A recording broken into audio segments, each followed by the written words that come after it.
मंगलम भगवान वीरो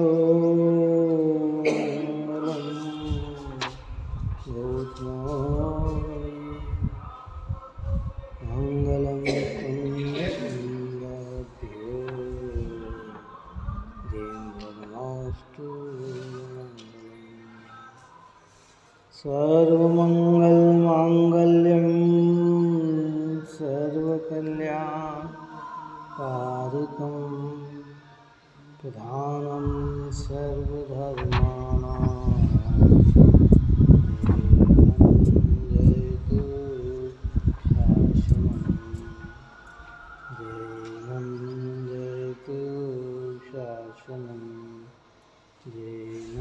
जयतु शासनं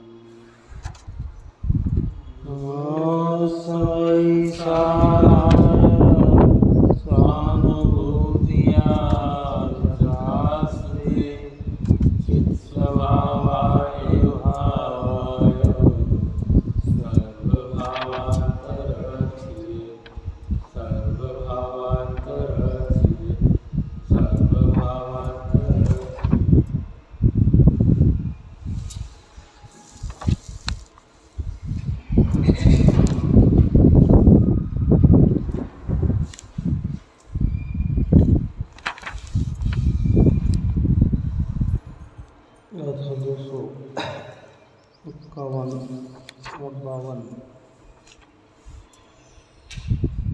दो गाथाओं के माध्यम से आचार्य भगवंत ने उस प्रश्न का समाधान किया कि जो जीवन का अध्यवसाय है वो ज्ञान कैसे है। जीव के अंदर जो इस प्रकार का आशय है, अभिप्राय है कि मैं अन्य को बचाता हूँ और अन्य मुझे बचाते हैं, मैं अन्य को जिलाता हूँ, अन्य मुझे जिलाते हैं, ये अध्यवसान अज्ञान कैसे। इसके उत्तर स्वरूप में ये गाथा दो कही थी। टीका कहते हैं, प्रथम तो जीवों का जीवित जीवन वास्तव में अपने आयु कर्म के उदय से ही है, क्योंकि अपने आयु कर्म के उदय के अभाव में जीवित रहना अशक्य है। इस संसारी जीवों की चर्चा चल रही है। किसकी चर्चा चल रही है? संसारी, है ना। सिद्ध भगवान भी जीवित है, कौन? लेकिन वहाँ आयु कर्म है नहीं, है आयु कर्म का अभाव है ना। अब सिद्ध भगवान अपने जीवत्व शक्ति के द्वारा, अपने चैतन्य प्राण के द्वारा सारी अनंत काल तक कैसे रहेंगे? जीवित ही है। लेकिन यह सांसारिक जीवन की जब चर्चा करते हैं तो यहाँ एक निमित्त कारण की चर्चा चलती है। काय की चर्चा चलती है? तो कहते कि भाई 10 प्राणों से जीव जीता है और 10 प्राणों के अभाव से जीव का मरण होता है। द्रव्य प्राणों से जीता है, द्रव्य प्राण के अभाव से जीव मरण प्राप्त होता है। तो द्रव्य प्राण में मुख्य जो है वो आयु है। क्या है? आयु। तो यहाँ कहते हैं कि वास्तव में अपने आयु कर्म के उदय से ही है, क्योंकि अपने आयु कर्म के उदय के अभाव में जीवित रहना अशक्य है और अपना आयु कर्म दूसरे को नहीं दिया जा सकता। इससे जो अपना आयु कर्म है वो किसी दूसरे से दूसरे को नहीं दिया जा सकता है, अपने ही भावों से तैयार होता है और अपने ही उपभोग से खत्म होता है। काय से तैयार भी काय से हुआ, अपने भाव से हुआ, और खत्म भी कहाँ होगा कि जब अपन उसे भोग लेंगे तो वो क्या होगा, वो भोग कर लेंगे तो वो छूट जाएगा। क्या? क्योंकि वह आयु कर्म, वह अपना आयु कर्म अपने परिणाम से ही उपार्जित होता है, इसलिए किसी भी प्रकार से दूसरे का जीवन नहीं कर सकता। इसलिए मैं पर को जिलाता हूँ और पर मुझे जिलाते हैं। इस प्रकार का अध्यवसाय ध्रुव रूप से, नियत रूप से अज्ञान है। वस्तु स्वरूप तो ऐसा है और उसके बाद भी तुम ऐसा मानते हो, तो तुम्हारी ये मान्यता ध्रुव रूप से अज्ञान है।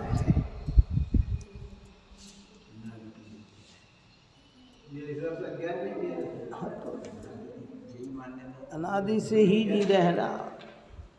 अज्ञान मिटाने के लिए तो जिन वचन हैं, पर जिन वचन की धाराएं जो है एक सुनने तक सीमित होती है, एक समझने तक सीमित होती है और एक अनुभव करने तक होती है। अब अगर हम सुनने तक सीमित हुए तो भी अज्ञान नहीं मिटेगा, समझ भी लिया हो तो भी अज्ञान नहीं मिटेगा, अनुभव करके दृढ़ प्रतीति रूप में लेंगे तो अज्ञान क्या होगा, मिट जाएगा। सुन लिया, बहुत सारी बातें ऐसी बड़ी अच्छी अच्छी सुनते हैं और समझ भी लेते हैं कि हाँ भाई बात तो आप सही कहते हो, सत्य यही है, लेकिन फिर भी प्रैक्टिकल नहीं किया, अनुभव नहीं किया, तो वो कुछ समय धारणा ज्ञान में रहती है और उसके बाद जाकर ही वो विस्मरण हो जाती है।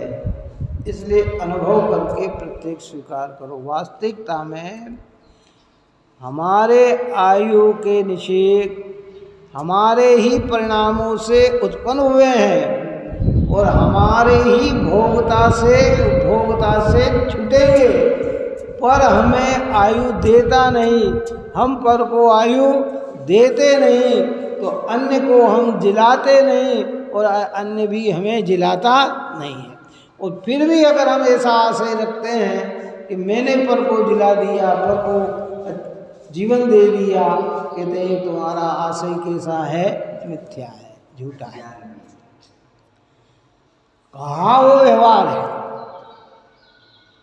निमित्त नैमित्तिकता से कहा गया वो क्या है, व्यवहार है।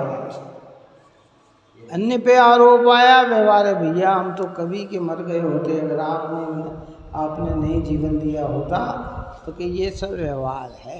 पर पारमार्थिक सत्य यही है कि जीव अपने ही आयु के उदय से जीता है और आयु पूर्ण होने पर देह का परिवर्तन होता है। इसलिए कोई इसे जीवन दे दे या ये अन्य को जीवन दे दे, ऐसी वस्तु की व्यवस्था ही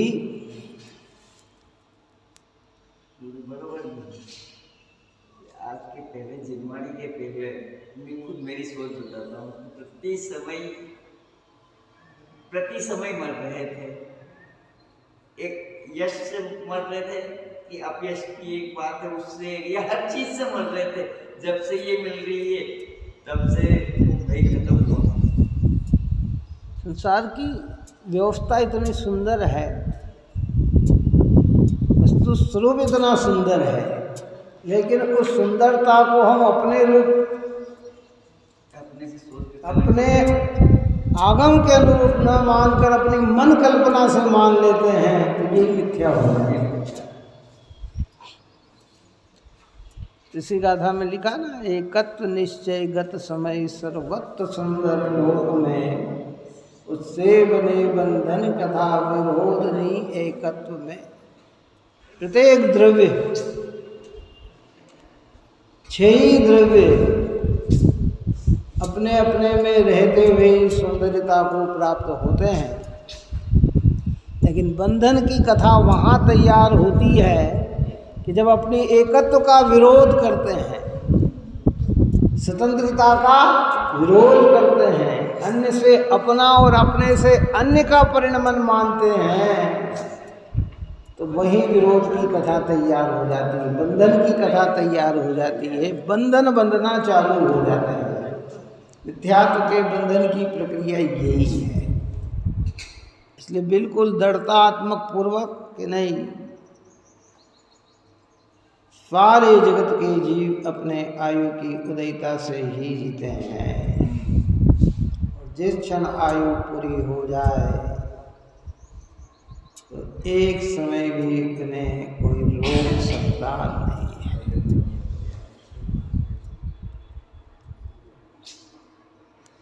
निमित्त मिलेंगे, वैसी ही बुद्धि होने लग जाएगी, जगत के जीवों की भी भावना वैसी होने लग जाएगी। और परिणमन किसका किससे है कि स्वयं का स्वयं से। इसलिए आचार्य कहते तुम निशंक हो जाओ, अनादि से ध्रुव रूप ज्ञान ये भाव भाए हैं तुमने, अब जनवाणी माता के निकट आए हो तो अपने अभिप्राय को क्या करो, चेंज करो। देखो बाहर जो है ना पग पग पर व्यवहार है, बाहर जो है ना वैसी ही व्यवस्था है, शब्द हमारे व्यवहारिक हो, मान्यता हमारी निश्चय। शब्द कैसे हो, व्यवहारिक हो, बिल्कुल व्यवहारिक हो, जैसा जिस प्यार से सब आपकी कृपा है, आपका आशीर्वाद है, आपके आशीर्वाद से ऐसा हो गया, ये सब व्यवहार है।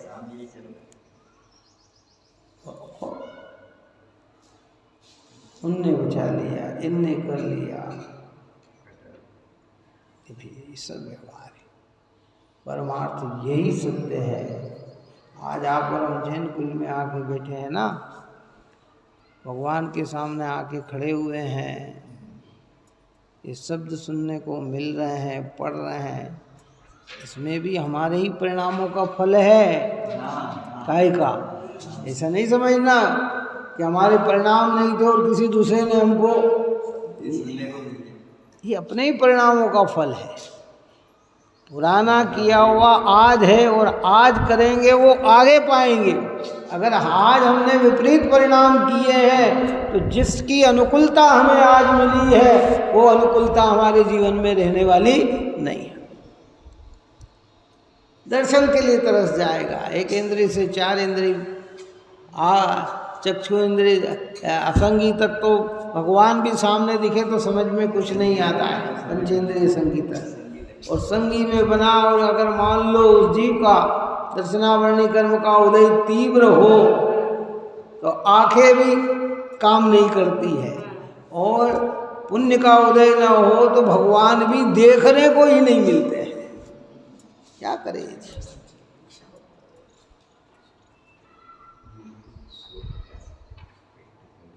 अपने ही परिणामों का फल है।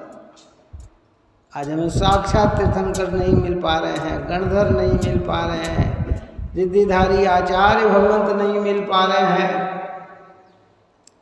ये हमारे ही पुण्य की कमी है ना, किसकी कमी है? अगर होता उत्कृष्ट पुण्य होता तो सिमंदर आदि के समोसरण में जाते, वहाँ देशना सुनते, क्या साक्षात देखते। भगवान का रूप भी सम्यक में निमित्त बनता है, काय में बनता है? क्योंकि ऐसा आश्चर्यचकित चीज दिखती है कि जो आप और हमने कभी देखी नहीं है। समोसरण जैसी व्यवस्था, ऐसी अद्भुत चीज उसको वो मिल जाती है। इसलिए जो जीवन जी रहे हैं वो भी आयु की उदयता से ही जी रहे हैं, अन्य जी रहे हैं वो भी अपनी आयु की उदयता से जी रहे हैं। हम अपनी आयु उनको देते नहीं हैं तो उनका जीवन कैसे दिया, और अन्य हमें अपनी आयु देता नहीं है तो वो हमारे जीवन का दाता कैसा है? और फिर भी अगर हम ऐसा मानते हैं तो यहाँ कहते हैं ये ध्रुव रूप से ये क्या भाव है? अज्ञान। और हमें अज्ञान मिटाना है तो वस्तु स्थिति के अनुरूप भाव बनाना होगा। नहीं भाई, मैंने आज तक किसी जीव को जीवन नहीं दिया। जो भी जिए हैं सब अपने आयु की उदयता से ही जीते हैं। जिलाते हुए भी जीते उनकी आयु से है। भाव कौन करता? मैं करता हूँ, लेकिन वो जीते काई से हैं? उनके उदय से जीते हैं। बात है, करुणा भाव मेरे अंदर आ सकता है एक अन्य जीव के प्रति, पर वो जिया है, वो काय से जिया है? वो उसकी आयु के उदय से जिया है। ये मान्यता अटल होनी चाहिए। अपन हम कहते सब हम पक्षी नहीं खाते, आलू नहीं खाते, अरे क्योंकि इतने जीवों का घात होता है। हम अपने परिणाम के मालिक हैं, हमें उन्हें बचाने का जो भाव आया उसके मालिक हम हैं, लेकिन वो उनका जीवन काय से है? वो उसी से है, हमारे बचाने से नहीं बच रहे हैं। तो कर्तव्य तो मिट गया। अभी लोग क्यों अपराध, अरे साहब क्या करें, रात को वहाँ इतने जीवों की हिंसा हो जाती है, ये इतने जीव, कम से कम हम इतने जीव को तो बचाते हैं। तो भैया ये अहंकार छोड़ देना। इसका मतलब ये नहीं कि रात में खाना, लेकिन हमने अपना भाव किया है, वो बचे हैं तो उनकी आयु की उदयता से बचे हैं। तुम उसके मालिक बनने का प्रयत्न मत करो। बाद में साधन कहेंगे भाई रात में बहुत सारे जीव का घात हो जाता है, इसलिए किसी जीव का घात हमारे लक्ष्य से न हो, इसलिए हम इस चीज़ का सेवन नहीं करते। परंतु देखो, एक अपराध मिटाने जाएं और दूसरा अपराध तैयार हो जाए तो निरपराधी नहीं होता है। बात समझ में आई कि नहीं आई? लेकिन ऐसा कार्य करे कि अपराधी ना हो तो निरपराधी हो जाता है। अब दया का भाव करने गया और कर्तृत्व की बुद्धि अंदर में प्रवेश कर गई, अहंकार अंदर में प्रवेश कर गया, तो तूने लाभ लिया कि नुकसान कर लिया? कि नुकसान हो गया तेरे।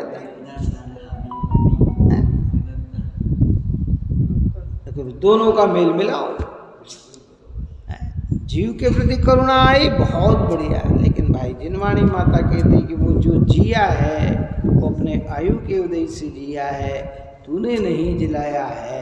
ऐसा करके उसके प्रति जो कर्तव्य भाव था, हम बुद्धि थी, मैंने बचाया, उस मान्यता का परित्याग कर दे। जो भाव मरण करता है तो उससे आयु का क्षय होता है, आयु की स्थिति का। हाँ, जो भाव मरण करता है जी, भाव मरण मतलब भाव मरण करता है। भाव मरण किसे कहते? बस राग देश के परिणाम से हम पुनः कर्म बनते हैं। द्रव्य मरण स्थिति के अनुसार होता है, भाव मरण निरंतर हो रहा है। क्या जो भाव कर्म या भाव मरण सदियों से करता आया। नहीं तो इससे आयु की स्थिति का क्षय होता है। वो तो आपके क्षण क्षण नीचे खिल रहे हैं। आज मनुष्य जीवन में आए हैं, अगर हम 80 साल की आयु बांध के आए हैं और आज 62 साल हो गए, तो हर एक समय में हमारा एक निश्चय का आयु का खिलते ही चला जा रहा है। और जिस दिन 80 पूरे होंगे देह का विलय हो जाएगा। ये दृष्टांत हो, 80 की गारंटी नहीं है, जो जैसी बांधी है। इतने जी लिए, ये बहुत बड़ी बात है। पंचम काल में इतना जीवन भी मिल गया ना, ये बहुत बड़ी बात है।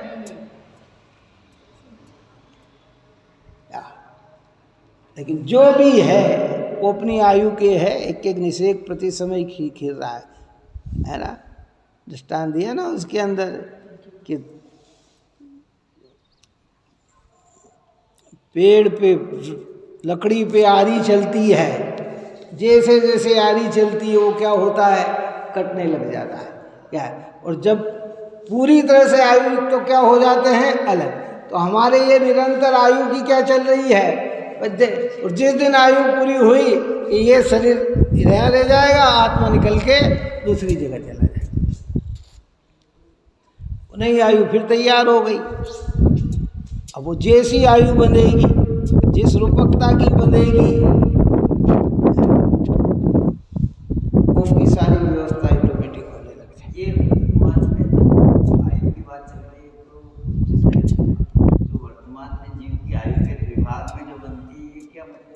मतलब ये तो नई आने वाली नई आयु का बंधन त्रिभाग में होता है। आप हमें पता थोड़ी, और वो तो इतना सूक्ष्म समय, ये तो जिनवाणी सर्वज्ञ के ज्ञान के आधार से है। तो एक स्थूल दृष्टांत देके समझा देते हैं कि अगर आपकी इस वर्तमान में 81 साल की उम्र है, कितने साल की, तो पहला आयु बंधन का समय 54 साल के बाद आता है। कितना, 54 साल बीत गए, इसके बीच में आयु नहीं बंधेगी। गति का बंधन तो निरंतर होता है, लेकिन आयु का बंधन नहीं होता है। अभी 8 कर्मों में आप और हमें निरंतर आयु कर्म नहीं बंध रहा है, कौन सा, लेकिन गति बंधन हो रहा है। क्या है, गति के साथ आयु बंध गई तो वो गति फिक्स हो जाती है। तो पहला अवसर मिला 54 साल के अंदर, और 54 साल नहीं बचे तो जो बचे हुए 27 साल है उसमें फिर दोबारा 18 साल तक नहीं बंधन होगा। वो 18 साल निकल जाए दूसरा, तब बंधन होगा। और 18 साल में भी नहीं निकले तो बचे 9 में से 6 निकल जाएंगे, तब 3 में बंधन होगा। और उसमें भी नहीं हुआ चौथे में, तो फिर 2 निकल कर 1 बचेगा। 3 के फिर क्या, 1 में भी अगर नहीं हुआ है तो 8 महीने निकल जाएंगे, तो फिर 4 महीने में बंधन होगा। अब 4 महीने के कितने होते हैं, 120 दिन कितना होता है। अब 120 दिन के अंदर अगर फिर उसकी एक प्रक्रिया होगी तो 80 दिन निकल जाएंगे, 40 दिन बचेंगे, तब उसका बंधन होगा। ऐसे 8वें भाग में तो नियम, और 8वां भाग कब आ सकता है कि आयु की पूर्णता होने पर भी आ सकता है। अंत समय में कहते हैं ना, परिणाम सुधार के रखो, क्या मालूम उसी समय आयु का बंधन हो। पूरे जीवन ने पाप किया और उस समय आयु का बंधन नहीं हुआ, और अंत समय में भाव अच्छे हुए और उस समय आयु बंध गई, तो जीव कहाँ चला जाता है, अच्छी गति को प्राप्त होता है। और जीवन भर अगर अच्छा किया और अंत समय में परिणाम बिगड़ गए और आयु उस बिगड़े हुए परिणाम में हो जाए तो गति भी बिगड़ जाती है। इसलिए सावधान है। अब अभी इसका कैलकुलेशन हम आगम के अनुसार बता सकते हैं, हम का मतलब जिनवाणी माता, लेकिन क्योंकि आयु, मनुष्य आयु का उदय तो एक दिन में गर्भ में आया वहीं से चालू हो जाता है।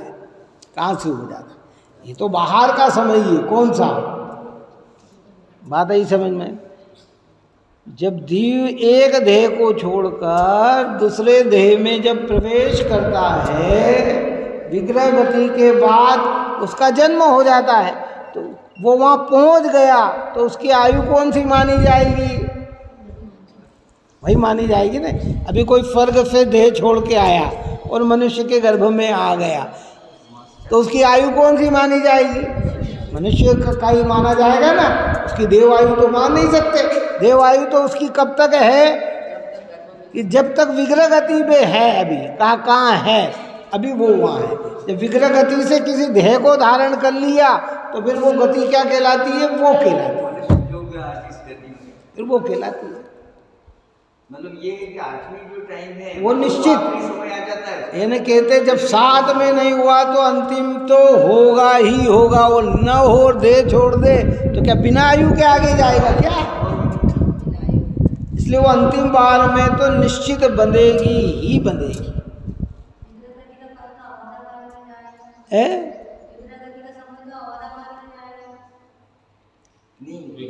अभी नहीं है, अबाधा काल तो वो उदय में आ गया, वो तो बात अलग है। अभी अबाधा काल उसे कहते हैं कि उदय न आए उसके पूर्व के समय का नाम है अबाधा काल। अभी आयु मैंने मान लो आगे की, अभी उदय में नहीं आ रही तो ये अबाधा काल तो चल रहा है। क्या चल रहा है, ये अबाधा काल चल रहा है। और उदय में आ गई, ओदित हो गया कि ये भाई उदय आ गई। अब उदय आ गई है तो जीव को जैसे और जितनी स्थिति लेके आता है उतनी स्थिति उसे उसमें रहना ही पड़ता है।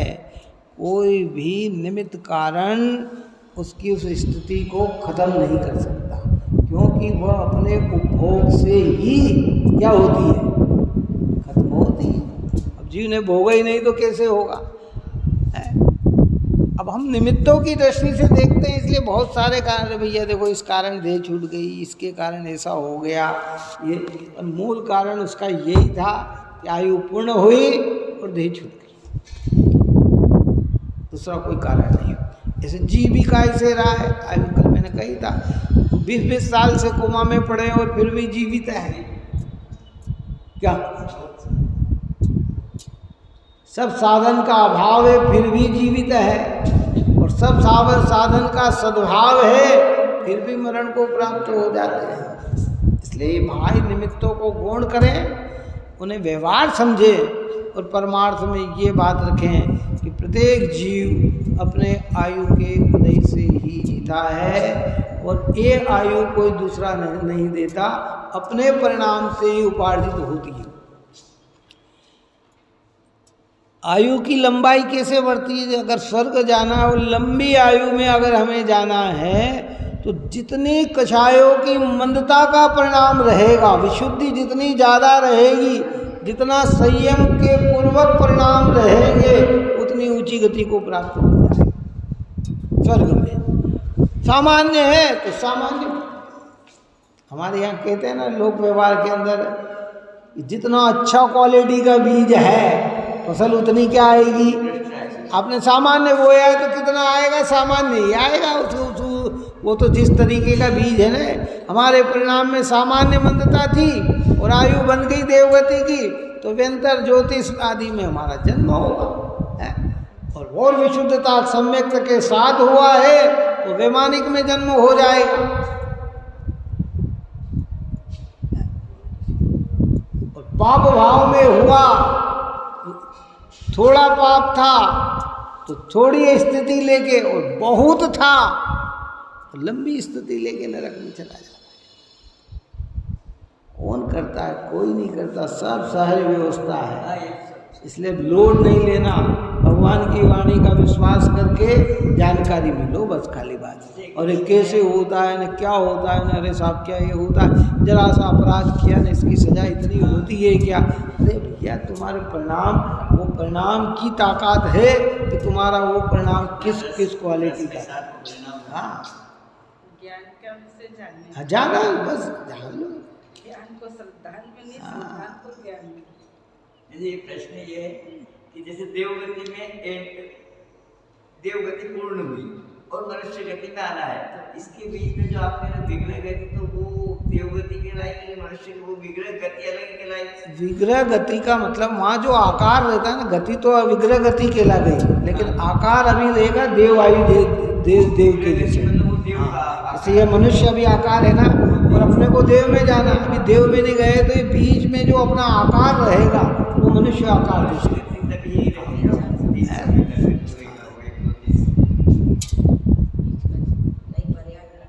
और गए, और कितना समय है, 3 समय क्या बोल रहे हैं, आपके कान तक शब्द जा रहे हैं, इतने में तो सब इतने में तो समय हो गया। क्या देर थोड़ी लगती इतनी देर के अंदर है। आग की पलक झपके जब तक तो जीव का जन्म हो गया। जाओ, अगर देवगति में है, एक अंतर मुहूर्त में 16 साल का युवक तैयार हो गया, क्या है? और इतने बड़े देवता वहाँ से मरण करे और एक इंद्रिय पर्याय में आ जाए, तो वो सब वैभव छोड़कर 1 मिनट के अंदर पृथ्वी का एक बन जाए, वायु का एक बन जाए, वनस्पति का एक बन जाए, जल का एक बन जाए। अब कहाँ तो स्वर्ग का देव है, और ज़्यादा है तो उत्तम हो चांडाल हो भूप कीड़ों में गयो है, देव एक इंद्रिय भया है, देव हो के एक इंद्रिय आ जाए, क्या देर लगती है। इसलिए सब चीज़ों को समझनवाणी माता समझाती है। इसलिए प्राप्त पर्याय में तन्मय नहीं होना, इस पर्याय से अपने को भिन्न समझना, ये एक लिमिटेशन व्यवस्था मिली है, अनादि अनंत व्यवस्था नहीं है। एक समय की मर्यादा में दिया है कि जाओ, ये व्यवहार शब्द जाओ, अन्य मत में हमारे यहाँ नहीं है। एक हमें योग्यता प्रमाण, पुण्य का प्रमाण ऐसा मिला है कि तुम्हें मनुष्य जीवन मिला है, अब इतने समय तक तुम्हें यहाँ रहना है, जिस दिन तुम्हारा समय पूरा हो जाए तुम यहाँ से चल कर उस बीच में जितना अच्छा हम कर सकते और सबसे अच्छा करना यह है कि सत्य को अनुभव करना, सत्य समझना। दया, दान, पूजा, भक्ति, व्रत, शील, संयम सब भी कर ले और सत्य समझ में न आया तो भव का अंत न होगा, और सत्य समझ में आ गया और कदाचित इनमें न भी परिणमेगा तो भव का अंत होगा, भव तेरे बढ़ने वाले नहीं।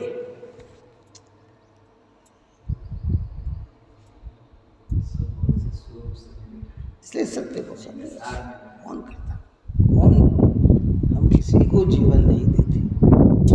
कल्प का परसों का जो ऐसा मानता है उसे ही जिलाने के भाव आते हैं, कैसे आते हैं, लेकिन कर्तव्य बुद्धि नहीं होती, कर्तव्य बुद्धि नहीं होती।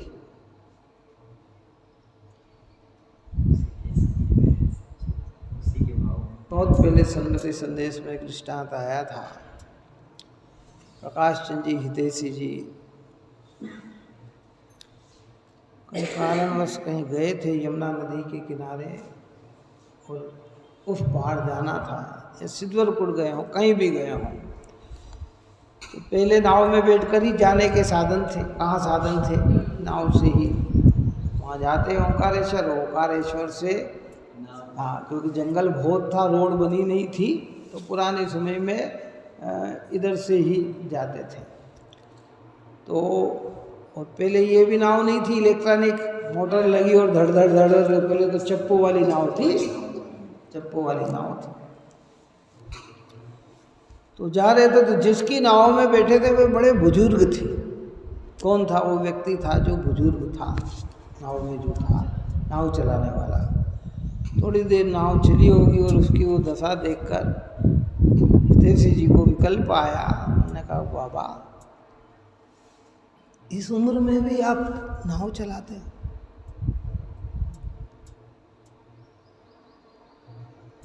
आपके बेटे नहीं है क्या? तो कहते 2 बेटे थे मेरे। कितने थे? और वो भी नाव चलाते थे। एक दिन नाव पलट गई, दोनों ही बेटे मर गए। तो ऐसा बड़ा बुरा हुआ। तो बाबा ये कहता है कि नाव तो वे रोज ही चलाते थे, उससे भी बड़ी बड़ी तूफान में चलाते थे, जब बाढ़ आती थी ना तब भी चलाते थे, पर उनके योग ही ऐसे थे। मतलब उसने वो कहकर हितैषी जी ने लिखा उसके अंदर कि ये जैन सिद्धांत की बात उसने कर दी, काय की बात कर दी। उसने जो कुछ नहीं समझता धर्म को, वो भी उसने कहा कि ये तो सब बहाना है, जब उनका समय आ गया चल। ये तो वो अच्छे में भी चलाते थे, ऐसे नहीं थे कि नहीं चलाते थे, लेकिन जब योग्यता आ जाती है तो अच्छे व्यक्ति भी उस समय साथ में थे। क्या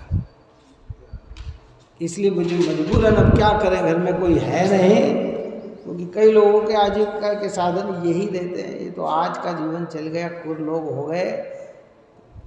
पहले बहुत सारे लोग ऐसा था कि नाव चलाकर तो अपना जीवन यापन करते थे, लेकिन मछलियों को नहीं मारते थे, पशुओं को नहीं मारते थे।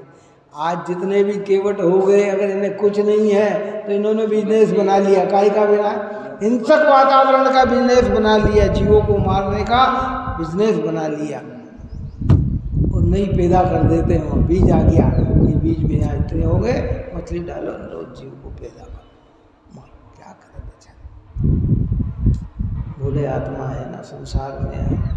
हमने भी अज्ञान दशा में पूर्व में अनंत अपराध। देखो आज के जीवन में कोई अपराध कर रहा है ना, कोई के भयंकर से भयंकर अपराध कर रहा है, उस अपराध की बुराई तो करना, पर उससे द्वेष नहीं करना।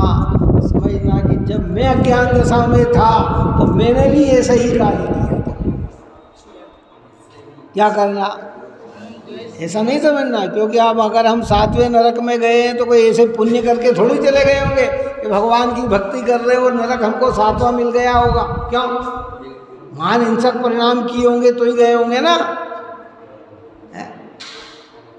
आज जिनको ज्ञान नहीं है, अज्ञानी है, पता नहीं है, वो जीव ऐसे कुपरिणाम करके अपना जीवन करते हैं, इसलिए उनके प्रति द्वेष नहीं।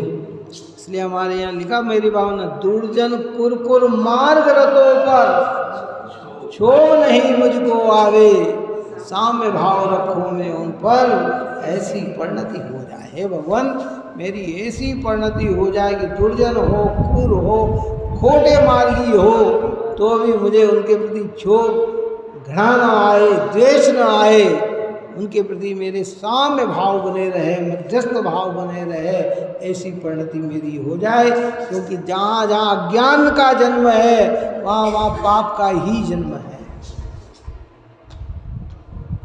इसलिए अज्ञान मिटाने का प्रयत्न किसको करना? हमको करना। स्थूल अज्ञान, स्थूल पाप, और ये जो अज्ञान है, जो अभिप्राय का, आशय का है, वो जनवाणी माता मिटाती है कि न कोई हमें जीवन देता है, न हम किसी अन्य को जीवन देते।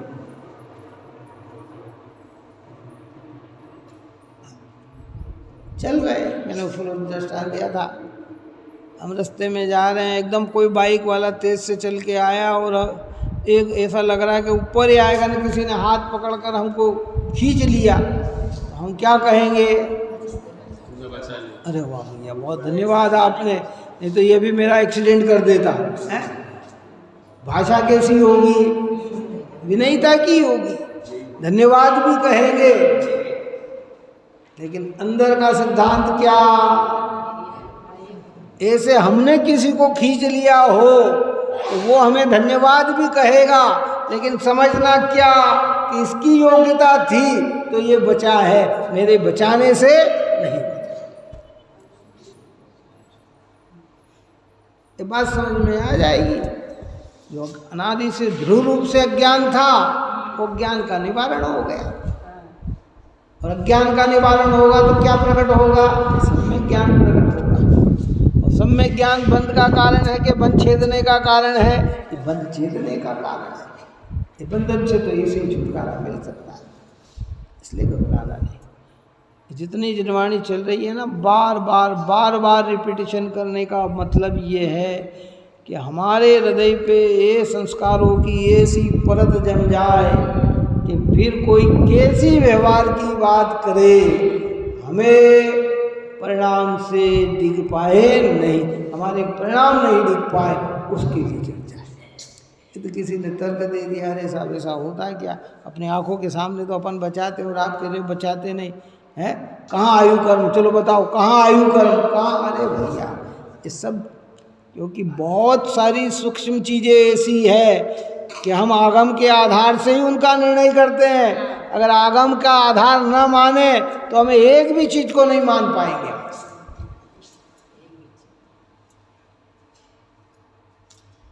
आत्मा चैतन्य स्वरूप है, इसका भी आधार क्या है? आगमी है ना। अरूपी है, इसका क्या आधार है? आगमी तो है ना।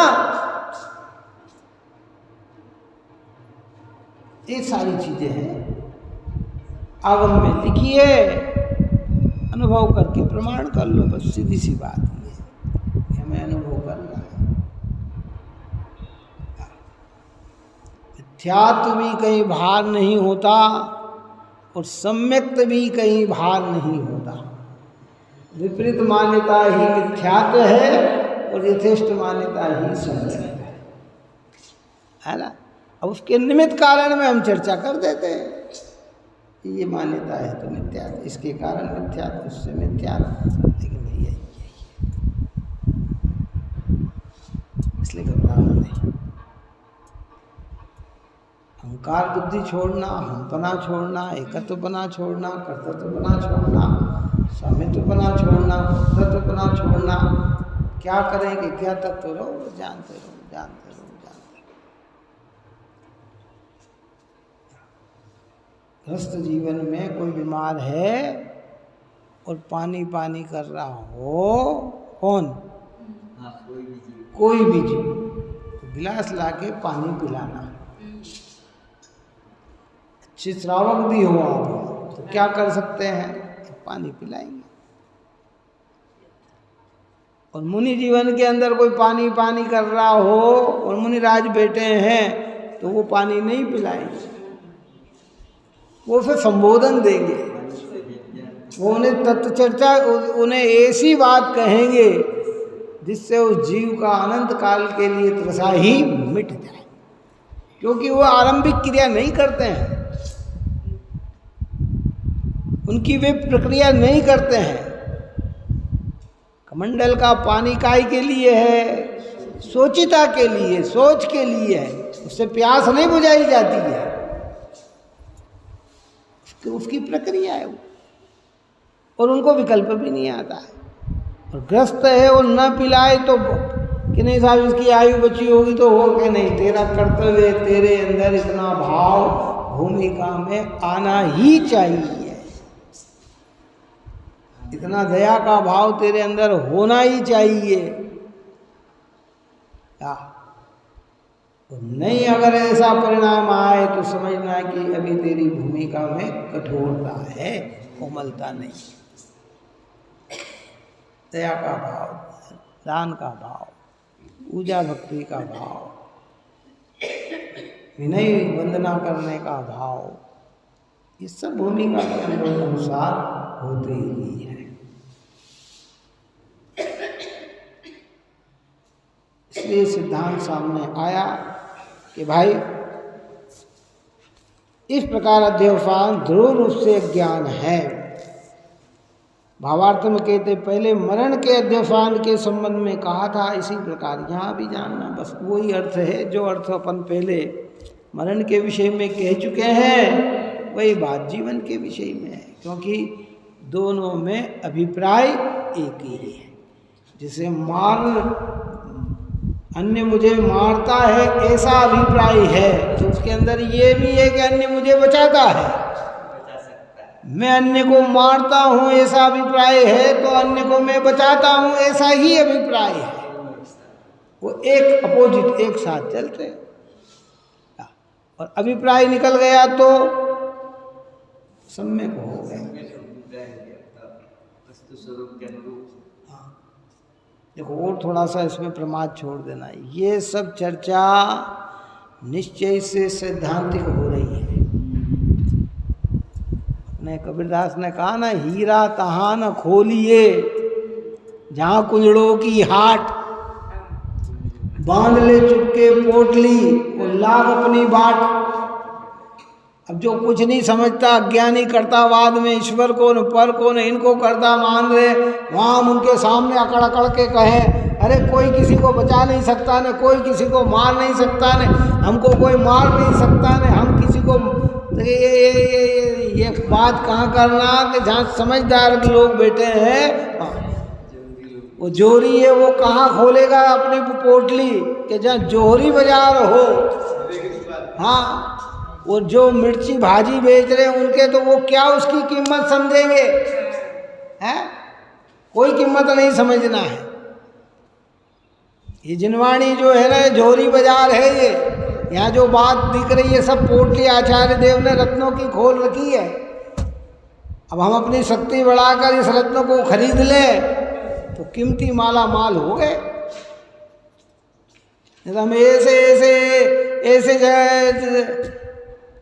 घर का वातावरण है, क्लेश हो रहा है, दोनों आपस में झगड़ रहे हैं और हम कह अरे मैं तो क्रोध करता ही नहीं हूँ, हैं? मैं किसी को बचा ही नहीं सकता, मैं तुमको समझा ही नहीं सकता, ये नहीं, ये बात नहीं है। और शांति से इस विषय में विचार करें। हाँ कहेंगे बात बिल्कुल समझेंगे कि वास्तव में बात तो सही है। अपने ऊपर संवर अधिकार में चर्चा चली कि क्रोधाधिक भिन्न है, उपयोग भिन्न है। उपयोग में क्रोधाधिक नहीं, क्रोधाधिक में उपयोग नहीं, उपयोग में हूँ, क्रोधाधिक पौद्गलिक है, अन्य है, ये मेरे स्वभाव से भिन्न है। ज्ञान का हाँ धान के समय हाँ, दोनों को एक कर यथेष्ट समझना ही श्रेष्ठ है। और लौकिकता में हम बहुत बहुत विवेक का प्रयोग करते हैं, तो भाई ये प्रयोग यहाँ भी करना। टोडरमल साहब की तो ये 7वें अधिकार की अंतिम लाइन इतनी औरों को रुचिवंत देखे तो अपनी बात कहना, धर्म की बात सुनाना, अगर रुचिवंत न दिखे तो मौन हो जाना ही श्रेष्ठ है। क्या रुचि देखी, जिज्ञासा देखी कि हाँ ये सुनने का जिज्ञासु है, तो अमृतपान कराओ भाई, नहीं तो फिर मौन हो जाओ। क्या करें, जिस जीव की जो योग्यता है उसे टाल तो नहीं सकते, बदल तो नहीं सकते। समझाने का भाव आया, समझा दिया, लेकिन कई बार समझाना भी बड़ा दुष्कर हो जाता है, कठिन हो जाता। वो दृष्टांत दिया था ना कि चिड़िया ने उपदेश दिया बंदरों को, है, और उसका पूरा घोंसला ही क्या हो गया है। जिज्ञासा अंदर में जगी है तो समाधान कर देंगे। उपदेश सुनेगा तो बहुत सारी बात समझ में आएगी, नहीं तो वही गाली करेगा, ना वही गलोच करेगा, अरे बड़े समझाने आ गए, ना फलाना आ गए। और फिर कई लोग तो इस प्रकार के चलते हैं कि कहने जाओ अपन धर्म की बात, और न जाने कहाँ के रामायण खोल देते हैं, परिवार पे आ जाते हैं, कोई कहाँ आ जाते हैं, कोई किस तरीके से आ जाते हैं, जो बातें हैं।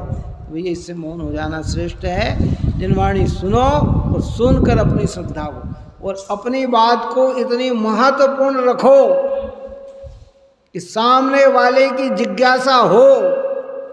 जैसे कोई गर्मी के समय में आए ना और प्यास लग रही है, तो आप उसे पानी पिलाओगे तो उसको बड़ा संतोष महसूस होगा।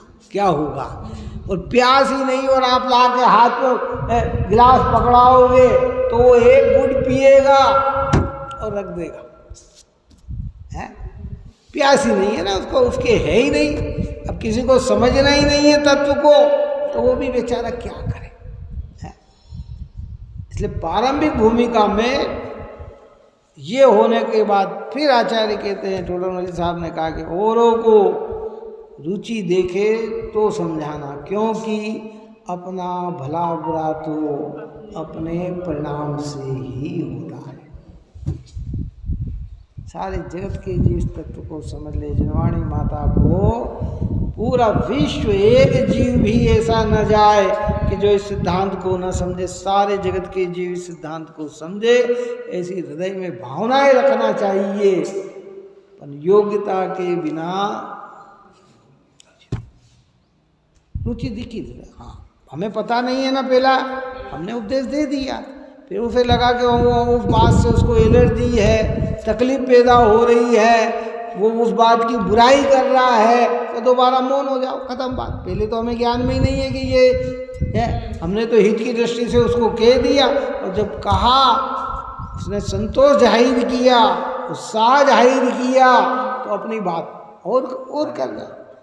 उसके लिए कितना भी समय लगे तो समय लगा के खर्च करना, लेकिन लगे वो उसको अन्यथा लग रही, अवहेलना हो रही है, आपकी बात की बुराई कर रहा है, तो फिर मौन हो जाओ कि फिर उससे चर्चा में मत पड़ो। क्यों? हम सोचते ये सुधर जाएगा, लेकिन भैया जब मरीचि का जीव भगवान नहीं सुधार पाए हैं, तीर्थंकर जैसे जीव की देशना भी जिसके लिए विरोध का कारण बन गई, तो हमारी वाणी इतनी कहाँ पर वो हो सकती है। और जिज्ञासा लेके आएगा, सहज सुनेगा, समझेगा। हाँ, तर्क वितर्क करना बुरा नहीं है, प्रश्न करना बुरा नहीं है, समाधान के लिए अपनी बात रखना बुरी नहीं है। हमने कोई मान रखा है, उस बात को मानना बुरा नहीं है, लेकिन द्वेष और दुर्भावना रख के अगर कोई बात करता है तो वहाँ मौन होना ही श्रेष्ठ है। इसको गुरुदेव कहते थे, गुरुदेव श्री कहते कि सहज गुरु कहे सहज का धंधा, और वाद विवाद करे सो धंधा। ये नहीं करना। अरे साहब कुछ नहीं जानते, हाँ भैया कुछ नहीं जानते, और वास्तविकता में कुछ नहीं जानते। जब तक सम्यक न हो तब तक कुछ जाना ही कहाँ है, कहाँ जाना है, कुछ भी नहीं जाना है। इसलिए जैसे मरण के जीवन में अध्यवसान की बात कही, वही जीवन के आयु के उदय से ही जीव जीता है, और वह आयु उसने अपने परिणामों के द्वारा उपार्जित की है। वो परिणाम अपने उपभोग से ही क्षय को प्राप्त होंगे। वो परिणाम, वो उदय जो जी रहा है, वो अपने ही परिणाम के उदय का फल है, इसलिए कोई उसे जीवन देता नहीं। और जिस दिन उसकी उदयता खत्म हो गई, फिर कोई कितना ही जिलाने का प्रयत्न करे, वो जी सकता नहीं। कई लोग कहते हैं, डॉक्टर कहते हैं कि भैया देखो, हमारे हिसाब से तो अब इनका लंबा समय नहीं है, फिर भी अनुरागवश एक व्यक्ति का एक्सीडेंट हो गया, हमारे मित्र के लड़के का। डॉक्टर ने के कोमा में चला गया। कोमा क्या, बेड, हाँ मस्तिष्क बेड हो गया है, हाँ बैंडेड हो गया। डॉक्टर ने कह दिया, आज 8-10 साल पुरानी घटना है, तो डॉक्टर ने कह दिया कि बस। पर फिर भी पिता का जीव था, इकलौता बच्चा। डॉक्टर ने कहा कि एक न किसी ने राय, साहब देखो कि अब इससे ज़्यादा क्या हो सकता है, इसका एक ऑपरेशन ही कर सकते हैं, और उसमें चांस 1% के हैं जीने के। कितना खर्चा आएगा कि 2 लाख रुपए के करेगा, तो वो भी चांस लिया। कितना चांस लिया, लग जाएंगे 2 लाख लग जाए, मतलब पिता की भावना, माँ की भावना है। लेकिन जब आयु ही नहीं है तो क्या क्या क्या किया जा सकता। 90% लोग कह रहे थे, जितने भी रिश्तेदार थे वो सब यही कह रहे थे कि भैया कुछ भी नहीं है डॉक्टर, ओरिजिनलता आ गई है। क्योंकि अब जब मस्ती की बेड़ हो जाता है, काम करना बंद कर देता है, तो इसके अंदर कोई भी नहीं है। और ये वेंटिलेटर पे है इसलिए लग रहा है, ये वेंटिलेटर हटा के ये, परंतु फिर भी उनकी भावना थी, करे उनने खड़ी। और ऐसे ही कई बड़े बड़े दृष्टांत ऐसे आते हैं। और कई बार ऐसा भी हो जाता है कि अगर आयु बची हो तो जहाँ ना कर दिया जाता है वहाँ भी जीवन मिल जाता है। इसलिए ये सिद्धांत को समझकर उनकी ही आयु को मुख्य कर दें, अपने ऊपर भी यही घटित करें। किसके ऊपर? ऐसा नहीं कि ये सिद्धांत दूसरे के ऊपर है। मेरा मरण मेरे ही आयु के क्षय से है, कोई मुझे मार सकता नहीं। मेरा जीवन मेरे ही आयु के उदय से है, कोई मुझे जिला सकता नहीं, है ना। ऐसे मैं भी अन्य को जिला नहीं सकता, अन्य को मार नहीं सकता, क्योंकि वो उनकी आयुधा पे है। तो मुझे फिर क्या करना, कि मुझे तो ज्ञाता दृष्टा देना है। भगवान ने इतना अच्छा मार्ग मुझे दिया है, तो मुझे उस मार्ग की प्रतीति करके अपने परिणाम को निर्मल रखना है। इस प्रकार की प्रक्रिया यहाँ कही। अब यहाँ कहते हैं कि दुख सुख करने के अध्यवसाय की भी यही गति है। अभी जीवन और मरण के की बात करी, अब सुख दुख के विषय में ये बात कहेंगे, जिसकी आगे गाथा अपनी चलेगी। आप और हम सभी जीव निरंतर बहुत ही विचार और विवेक के द्वारा ऐसे पवित्र जिनेन्द्र जनवाणी माँ निर्ग्रंथ मुनिराज भगवंतों की शरण में रहकर इस तत्व को समझकर अज्ञान मिटाएं। यही मंगल। सहिजानंदे शुद्ध स्वरूपी अविनाशी आत्म स्वरूप, सहिजानंदे शुद्ध स्वरूपी अविनाशी आत्म स्वरूप, सहिजानंदे शुद्ध स्वरूपी अविनाशी आत्म स्वरूप, निज में बताए यह अनंत उपकार है, उसके लिए जिनवाणी माँ को वंदना शतवार है, वंदना शतवार।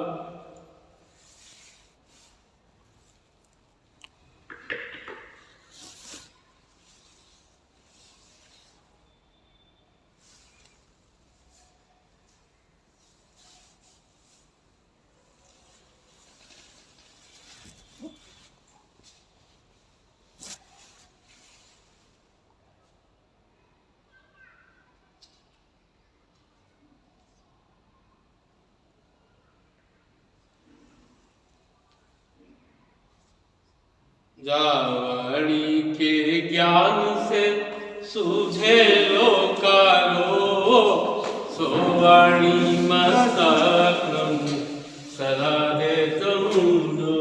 बोलो द्वादशांग दिनवाणी माता की जय।